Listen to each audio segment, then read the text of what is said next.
Okay, let's pick up where we left off on, we are now at step 5. And so we have calculated the means for each group in step 1. In step 2, we measured our deviations from the mean. In step 3, we calculated the squared deviations around the x values, not around the y, because that's not needed for the formula. And then in step 4, we calculated the sum of our cross products of the deviation. So our x minus the mean of x and y minus the mean of y. In step 5, we will plug our results into the formula to find b, our slope. So our formula for b is SP over SS sub x. What does that mean? Well, SP is telling us about, it's that cross product measure. So if we look over here, the equivalent in this section, when we lay out those elements, this is the sum of the cross product of the deviations. So SP is the sum of the product of the deviations, okay? SS sub x is the sum of the squared differences around the x. So it's the sum of squares for x. It's the sum of the squared deviations around the mean for our x values. The values that we plug in come directly from our calculations on the previous page. So we just start plugging things in. This is what we calculated in step 4. This is what we calculated in step 3. So we plug those values in, 2.74 over 3.91, and we have a value of 0.70. Now we're going to plug b that we just found in step 5 into our formula to find a, the intercept. So a is equal to the mean for the y group minus the slope value times the mean for the x group. So we just plug those numbers in. The mean for y, that was the first year college GPA, was 2.93 minus 0.7, the slope that we calculated in the previous step, and multiplied by the mean for high school GPA, which was 3.14. So that value is 0.73.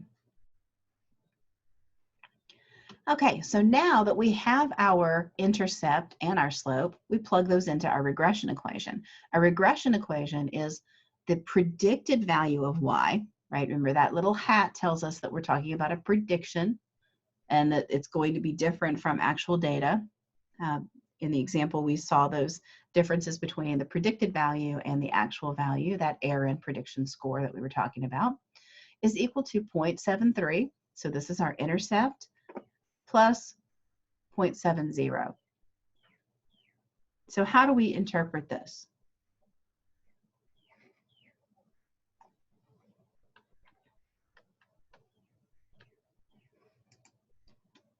Okay. So we would interpret this to say that a unit change in high school GPA is associated with a 0.7 unit change to first year college GPA. So that's what this slope value tells us.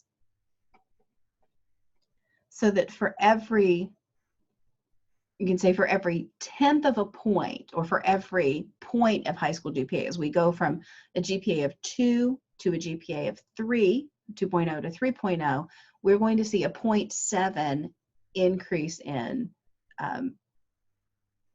college GPA. So that if it was a 1, then that would mean that they would be equivalent, right? So you would see a 1 unit change. But in this case, you're not seeing a full 1 unit change. So how do we interpret the intercept? Well, 0.73 is the intercept. That's the value of y when x is equal to 0. Now, nobody going to college had a high school GPA of 0.0. That doesn't even make any sense. The intercept isn't always or even typically a real response. It isn't even a response that you would actually find in your data set as possible. It doesn't have to be, because it's a predicted line, right? It's a mean line. It's not a real line. It's not the real data line, it's the best fit line. And so the intercept doesn't always make sense in terms of real points on your data set or real possible responses from individuals in your data set. And that's okay. So I want to talk a little bit about R and R squared as well before we finish up. We learned last week that R is the correlation coefficient, and we learned how to calculate R. R squared is the explained variance, and it literally is just squaring your R value, so squaring your correlation. But R squared is important because it gives us a measure of explained variance. It tells us how much of our variation in Y is explained by X. So how much of that variation in GPA is explained specifically by high school GPA. Remember we talked about how there'd be lots of factors that played into college GPA, and it wouldn't just be high school GPA. It could be a whole lot of other factors as well, study habits, high school preparation. It could have something to do even with homesickness or whatever. So there's lots of other things that are playing into how somebody does in college, and high school GPA is just one of those factors. Linear regression, bivariate linear regression, is one independent variable and its effect on the dependent variable. So how much of the variation in college GPA can be explained by just high school GPA alone? So that's what we're going to be asking, and that's what R squared can tell us. So last week you learned how to do correlation. Now I'm sharing a correlation calculator with you. So if you click on this link or you go to this site, it's the social science statistics site, there are a list of calculators, and it will calculate Pearson's correlation, which is what we've been doing, what we did last week. And this is what the screen looks like. And you literally just put your numbers in, all of your X values, you just type and enter, and it will create them in a line. And then you do the same thing for your Y values. And then when you're ready, there's a little calculate button at the bottom, and you calculate correlation. So rather than run through all of the steps of calculating correlation, I wanted you to learn how to do it so you would know what correlation was doing behind the scenes, what that calculation looked like, where those pieces came from, because that matters for interpreting. But now I'm going to let you use the correlation calculator as a shortcut step.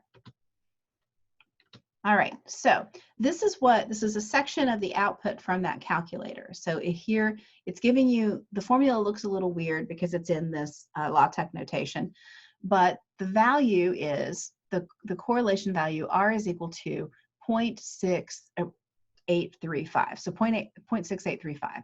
And we would interpret this to indicate a strong positive relationship or association between high school GPA and first year college GPA. Remember that correlation can't tell me which one's independent and which one's dependent, which one is causing the change in the other one. It just tells me that they're associated with each other. If I know one, I can predict the other. And it is a strong positive, it is a strong relationship or a strong association. I haven't tested statistical significance. That is something that it will show you. There's a little button to do that as well in the calculator where it will assess statistical significance. I just want you to see the value of R for now. To calculate R squared, we literally just take our R value and multiply it by itself. So R squared, it is the correlation coefficient squared. And is called the coefficient of determination, and that value is 0.4672. We can interpret R squared to mean that 46.72% of the variation in first year college GPAs can be explained by high school GPA. So about half of college GPA is explained by your high school GPA. So that means more than half is not explained by your high school GPA and is related to other factors. One last thing before we move on, I want to talk a little bit about the difference between B, which is our slope, and beta. These are what we call unstandardized and standardized coefficients. So B, which we calculated in all of the examples that we've done, is the unstandardized regression coefficient. And it can be difficult to interpret because it's unstandardized. So I'm not going to show you how to calculate beta today, but when we run SPSS, it will give you your unstandardized coefficient and your standardized coefficient. So I want to kind of explain the difference between the two. In the textbook, it gives an example with income and happiness. So there was how much money you made and a happiness scale, like a 1 to 10 scale. And it explained that an extra dollar equated to a 0.0000003896 increase on the happiness scale. That's really difficult to conceptualize. So for every extra dollar that you made, it increased your happiness by that tiny little, hard to even say amount, right? So what does that really mean? Well, that this value, this 0.0000, this is the beta, or I'm sorry, this is the B, this is the slope for that regression equation. And that's why it looks like that. Okay, so that's the slope for the regression equation. So that's difficult to conceptualize. And what we probably would rather see is, like, you know, something standardized, something that makes a little bit more sense. So what we do is we use beta. So beta is a standardized coefficient based on standard deviation units. You can think of it like z-scores for regression. Remember that we use z-scores, it was a measure of standardized standard deviation units, and it allowed us to make comparisons that between variables that had different scales, right? So if we knew that it was a standard deviation difference, then we could go, okay, you know, I have a sense of how big that is. I know how far out on the curve that goes. And so beta is like that. It's a standardized coefficient based on standard deviation units. So we tend to report both the unstandardized and the standardized coefficients. In our example, for our regression coefficient, our B was 0.70, but we're talking about GPAs and GPAs. Those are immediately comparable, right? And so a 0.7 change in GPA, that makes sense because those two variables are actually on the same scale because they're both measuring the same kind of thing. So it's easier to interpret B in our example. So it means a unit change in high school GPA is associated with a 0.72 or 0.70 unit change to first year college GPA. Sorry about the error there. This number should be 0.70. But what is that unit? Like I said, for GPA, it makes sense. But in general, using a beta coefficient would be more helpful for interpretation. So beta is a measure of change in the dependent variable measured in standard deviations. And we're accustomed to using standard deviation units because we learned how to do z-scores earlier in the semester. SPSS will show you both the beta, the standard coefficient, and the B, unstandardized coefficient, and we're not going to worry about calculating those right now. So what's next?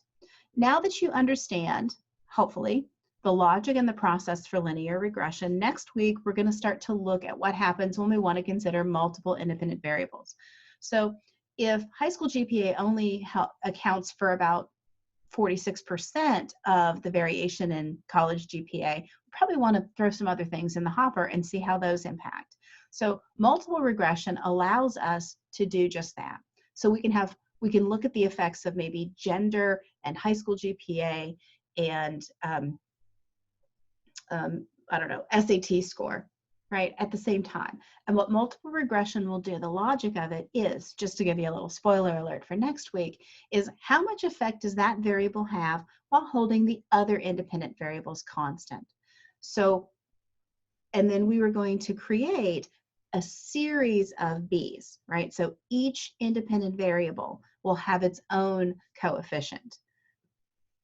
So it gets really exciting, somewhat complex. We're not going to do a lot of hand calculation. Next week will be largely conceptual. We're going to, now that we know how to calculate bivariate regression and what regression does and kind of the underlying mathematical logic of regression, what that process is, we're going to look at multiple regression models, and then later in the semester, as we get closer to the end, nonlinear regression models, some other options. So we will begin with the Allison text next week, and it'll be the focus of the remainder of the semester. So for next week, I want you to read the preface and the first 3 chapters. So that's probably about 70 pages, and it's a bit of reading.